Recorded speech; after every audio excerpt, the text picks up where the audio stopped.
സംഗീത ലോകത്തിന് കനത്ത ഒരു നഷ്ടമാണ് സംഭവിച്ചിരിക്കുന്നത്. 65-ാം വയസ്സിൽ പ്രിയ ഗായിക അന്തരിച്ചു. ക്യാൻസർ ബാധയെ തുടർന്ന് ചികിത്സയിലിരിക്കെയാണ് പ്രമുഖ ഭജൻ ഗായിക ശാന്തിലത ബാരിക് അന്തരിച്ചത്.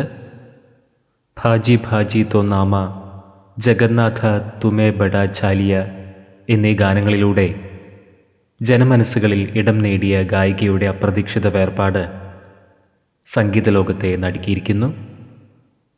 ഒഡീഷ സംഗീത ലോകത്തെ നിരവധി പേരാണ് ഇപ്പോൾ പ്രണാമം അർപ്പിച്ച് സോഷ്യൽ മീഡിയയിൽ എത്തുന്നത്. ശാന്തിലത ബാരിക്കിന് 65 വയസ്സായിരുന്നു. ഭുവനേശ്വറിലെ സ്വകാര്യ ആശുപത്രിയിൽ ചികിത്സയിലിരിക്കെ തിങ്കളാഴ്ചയാണ് അന്ത്യം സംഭവിച്ചത്. ആത്മാവിന് നിത്യശാന്തി ലഭിക്കട്ടെ എന്ന് നമുക്ക് പ്രാർത്ഥിക്കാം.